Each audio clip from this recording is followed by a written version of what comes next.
Not to be alarmed, this mustache is just temporary. It's a Brock Spack stash. What is alarming, however, is this weather and the halftime score as the Redbirds trail 21-9. They're in danger of losing their 16-game home winning streak, which dates back to 2013. With that in mind, we must dash. Will the Redbirds come out and play in the second half? Naturally, you're all probably wondering when I'll get rid of the mustache. I'm not sure I will. I guess you could say it's growing on me. Something that was shaved off was the Sycamores' 15-point second-half lead in that game. The Sycamores were drowned late in that one as ISU scored the final 18 points to win. There goes the mustache. To win that game 27-24. The Redbirds will be on the road to play South Dakota State on Saturday. Illinois State Nation has shown up in Groves here at Ballpark Village to support the team. So I ask you, Redbird Nation, who's going to win this game? ISU! ISU! ISU! ISU! ISU! ISU! ISU! There you have it. It's unanimous. After weeks of playing only themselves, ISU finally got the chance to play some new competition, and the results were favorable as they soared over the competition both literally and figuratively. They made a living right here in the paint where I'm standing, as they'll be doing a lot this season as they play that new up-tempo style. For Sports Zone, I'm Stephen Nicholas. Although it was just one win, Ozzie Guillen can now retire from Frontier League play as the winningest manager in league history. It was a win for Ozzie Guillen, a win for the Corn Belters, and a win for all of the fans in Normal. The Corn Belters hope that winning can continue deep into the playoffs. For TV 10 News, I'm Stephen Nicholas. Once you hit the halfway point, you'll be given guns that you could use to eliminate any zombies you may encounter on the way back. The only thing hotter than the temperature today were the Iowa Hawkeyes offense. For a while there, it looked like we would see triple digits on the field and on the scoreboard. The Redbirds would salvage 14 points, but they would ultimately settle for a 31-14 loss. For TV 10 News, I'm Stephen Nicholas. With two top 6 FCS teams in action, the score is the least of the surprises. The real surprise, the two-quarterback system that Coach Spack's employing, using Trey Roberson on all short yardage plays and redshirt freshman quarterback Jake Colby on all passing downs.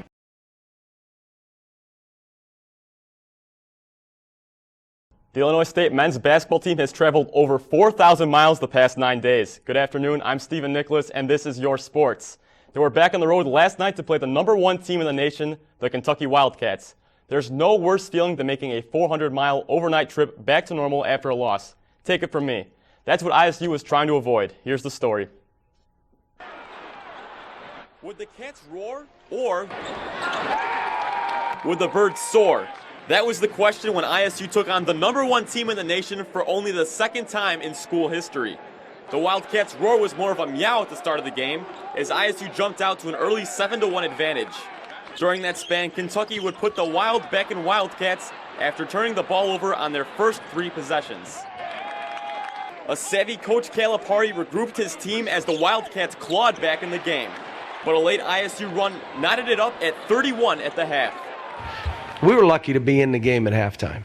I even told them this is the greatest thing for this team right here to have to deal with.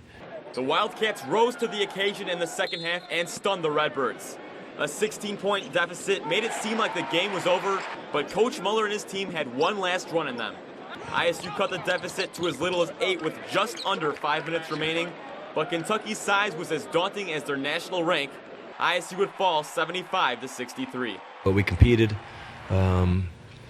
Their length around the rim killed us, especially in the second half. But these guys played hard. You know, we've had a really hard schedule. We played at San Diego State. We've played Maryland already. We've played a couple other very good teams, and we've been in every game. And so I think our guys have a belief we can play with almost anybody in the country. While that game was going on almost 400 miles away, Redbird fans here in Normal flocked to a popular restaurant to cheer on the Redbirds. A low turnout didn't stop fans from turning up in support of the team. Luckily for the fans here in Normal, there was no overnight trip back home for them. ISU finally gets a break from the traveling. They won't play again until Saturday at home versus UAB. From college basketball, we move over on to prep basketball. The good news for our local teams, somebody was going to win. And this year it was somebody new. Final night of the tournament yesterday night, and it started with a nail-biter. U-High narrowly knocked off Normal West 43-41. Bloomington High School took care of the rest for U-High. The Purple Raiders eliminated last year's champs, the Normal Community Ironmen, by a final score of 54-46. With that, the U-High Pioneers become the new inner-city champions. All local teams now start the regular season games. Now, I'm going to be honest, I'm buying into the idea of getting ready for Christmas a little earlier this year. That's probably because there is so much I want to ask for.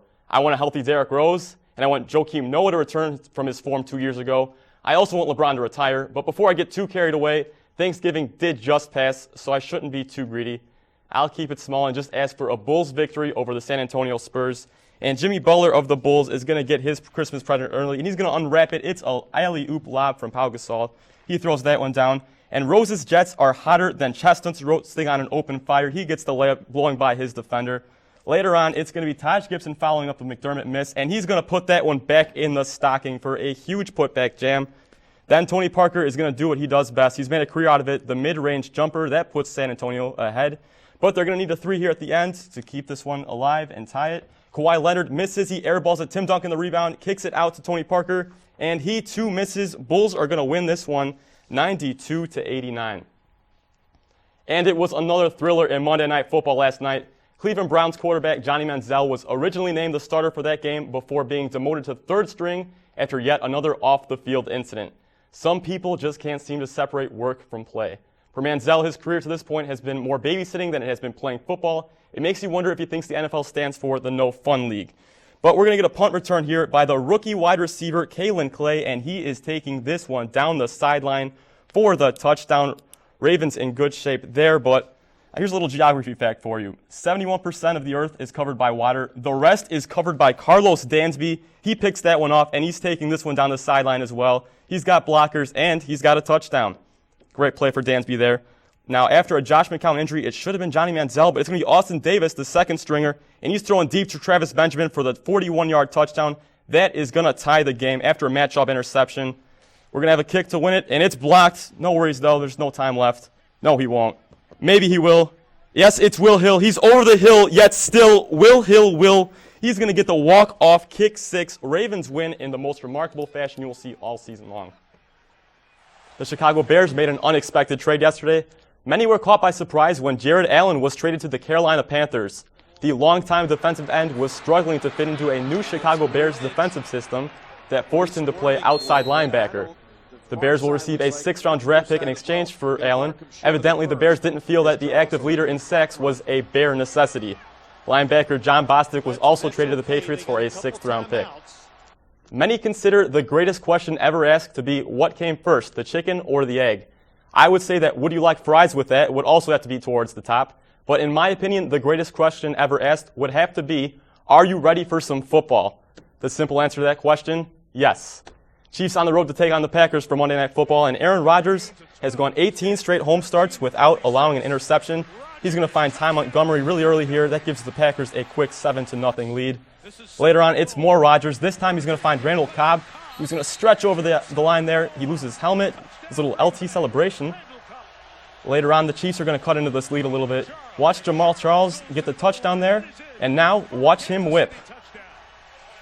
Later on, it's going to be more Aaron Rodgers. He was a monster today. He's going to find a suddenly youthful James Jones, looking like his old self. Another touchdown for Rodgers. And we're going to cap the scoring with another Randall Cobb touchdown, his 3rd of the day. That is Rodgers' 5th touchdown pass, and the Packers would go on to win this one 38-28.